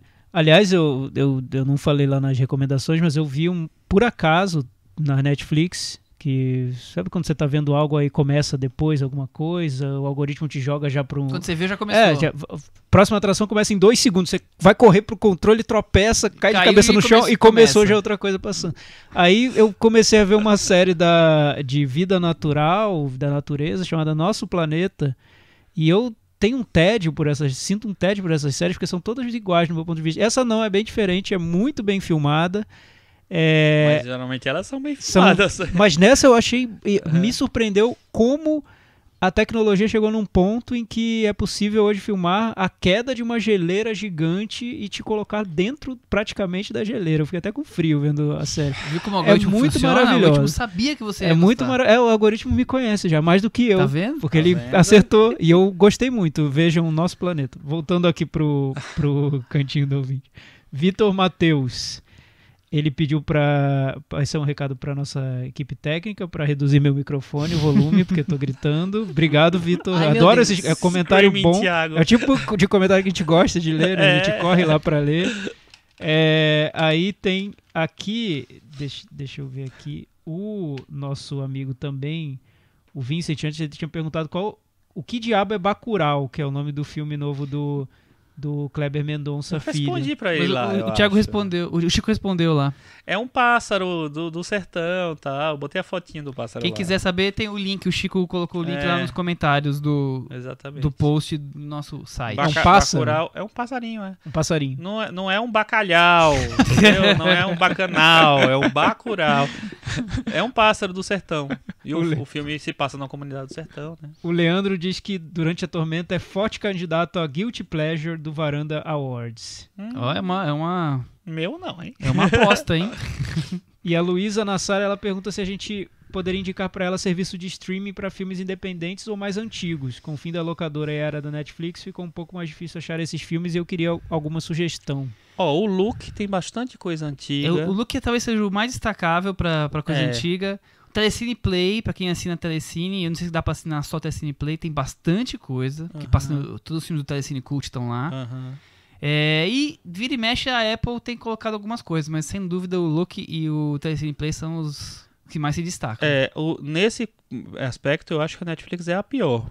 Sem dúvida. Porque Não. às vezes eles miram no cinema asiático, às vezes eles miram em coisas específicas, mas no geral você não encontra nada de grandes clássicos. Eu acho que é uma lástima isso está acontecendo. Ele é realmente. Amazon Prime. Também Entrou não tem essa nada. semana que eu até falei, nossa, Que entrou é um isso? filme clássico da Amazon Prime. É puxado. É que o acervo da Amazon era muito pequeno, muito Sim, limitado. tá e tem aumentando aumentado, devagarzinho, tem é. aumentado. Tem uma coisa legal, eu não sei se ela gosta de filme de terror, vai inaugurar um serviço só de cinema de terror, chamado Darkflix.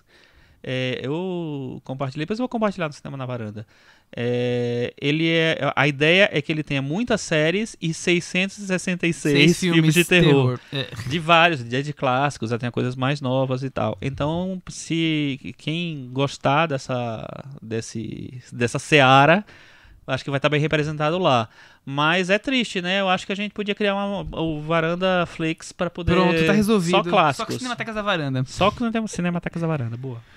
Tiago, o Ricardo Rocha e o André Lima Heredia, tomara que eu tenha falado de maneira correta, estavam querendo saber se nós íamos conseguir. Acho que a gente conseguiu, né? Eles queriam saber se nós íamos fazer. Qual o gancho que a gente ia fazer para ligar o filme da Cleo, da 5 a 7, com Os Vingadores.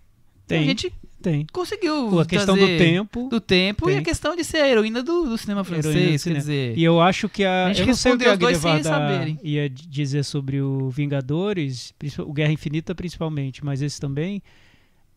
Eu acho que eles iam... A turma da Novela Vague gostaria desses filmes, viu? Porque eles são bem fragmentados. Tem um filme do Alain René, eu acho que o nome é Eu Te Amo, Eu Te Amo, Eu Te Amo. Eu Te Amo, Eu Te Amo. Sim. Que o filme é todo com saltos no tempo, mas ele fez de um jeito que os saltos são bem abruptos. Então as cenas duram poucos minutos e logo salta pra próxima. Então vai provocando um incômodo em quem vê, porque ele foi fazendo um cinema bem experimental. Ele é meio uma ficção científica, né? Então eles gostavam de trabalhar tanto do René. Eles gostavam de trabalhar tanto com o tempo, com essa questão do tempo, quanto com gêneros. Então talvez Guerra Infinita ali seria um filme que eu desconfio que sim. Interessante. O Carlos Potiguar tinha pedido pra gente fazer a discussão do Vingadores completa, com spoilers, com tudo, a gente fez. E o nosso queridíssimo varandeiro honorário vira e mexe tá aqui, mordomo Eugênio, Gustavo Joseph, respondeu um comentário que o Chico fez no último episódio. Amigos, respondendo ao Chico no podcast, eu assisti por algum motivo Louca Paixão do Verhoeven. Com uns 12 anos, aluguei piratão na 2001 porque era diretor do Robocop e fiquei bege. Realmente é pesado ver isso com 12 anos, né? Se você gostou de Robocop, veja Louca Paixão. Louca Paixão. A gente falou sobre Louca Paixão rapidamente quando a gente fez o episódio especial do Paul Verhoeven, quando falamos de L. E pra terminar, eu queria só... Por sinal, Carice Van Houten, que é a atriz do A Espiã do Paul Verhoeven, que é do Game of Thrones, tá meio sumida, ela aparece nesse episódio e sai de baixo.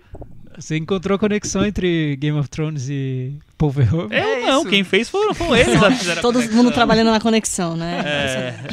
E queria agradecer a todos os ouvintes que comentam e também que recomendam o podcast. No Twitter essa semana teve bastante recomendação, outros lugares também. Agradecemos, assim que a família varandeira vai crescendo.